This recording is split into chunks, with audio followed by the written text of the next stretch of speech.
Hi friends, ഇത്രയും tension അടുപ്പിച്ചൊരു ഒരു product എൻ്റെ ലൈഫിലുണ്ടായിട്ടില്ല. കാരണം അത്രയും എക്സ്പെൻസ് കൊടുത്തിട്ടാണ് നമ്മളിത് ഓർഡർ ചെയ്യുന്നത്. ക്യാഷ് ഓൺ ഡെലിവറി ഇല്ലാത്തതുകൊണ്ട് തന്നെ പേയ്മെൻറ്റ് ഓൾറെഡി ചെയ്തിട്ടുണ്ട്. അത് 3 ദിവസത്തിനുള്ളിൽ വരുമെന്ന് പറഞ്ഞു. അങ്ങനെ വെയിറ്റ് ചെയ്ത് 3-ാം ദിവസം കറക്റ്റ് വീട്ടിലെത്തിയിട്ടുണ്ട്. പ്രധാനപ്പെട്ട ടെൻഷൻ എന്ന് പറഞ്ഞാൽ നമ്മൾ പറഞ്ഞ അളവ് അല്ല, നമ്മുടെ വീട്ടിലുള്ള സാധനത്തിൻ്റെ അളവ് ഇതിന് പാകമല്ല. അതിനേക്കാളും ഒരു സൈസ് അളവ് കുറവാണ്. അപ്പോൾ അതെങ്ങനെയൊന്ന് സെറ്റ് ചെയ്തെടുക്കും എന്നുള്ളത് വിചാരിച്ചാൽ കണ്ടതുപോലത്തെ ഒരു ഐറ്റമാണോ വന്നതെന്നുള്ളതും ഭയങ്കര ഡൗട്ടായിരുന്നു.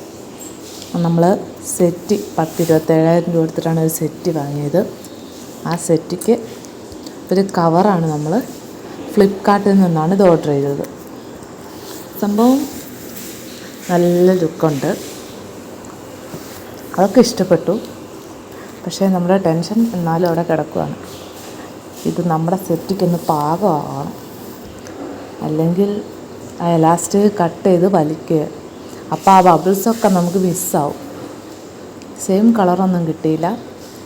ഒരുപാട് തപ്പിയിട്ട് ഷോപ്സിൽ നിന്ന് ഈ ഒരൊറ്റ പ്രോഡക്റ്റ് നമ്മുടെ ഞങ്ങളുടെ വീട്ടിലുള്ള കോർണർ സെറ്റിക്ക് പാകമുള്ളൂ. പാകമുള്ളതെന്ന് വെച്ചാൽ ആ ഷേപ്പിൽ തന്നെ ഉള്ളൊരു സാധനം കിട്ടാനുള്ളൂ. അങ്ങനെ രണ്ടും കൽപ്പിച്ച് നമ്മൾ ഓർഡർ ചെയ്തു. ഇതിന് ഏകദേശം 2,400 രൂപേൻ്റെ അടുത്ത് എമൗണ്ട് ഉണ്ട് കേട്ടോ. നമ്മളെ സെറ്റിൻ്റെ ലുക്കേ മാറിയിട്ടുണ്ട്. കണ്ടോ, താഴെ വരെ ഒന്നും എത്തത്തില്ല, എന്നാലും ഒപ്പിക്കാം. നമ്മുടെ സാധനം കേടായിരുന്നല്ലോ. പെട്ടെന്ന് ഒരു വിരിയാകുമ്പോൾ പിള്ളേർ അങ്ങോട്ടും ഇങ്ങോട്ടും ചാടിയിട്ടൊക്കെ പെട്ടെന്ന് പോവുക.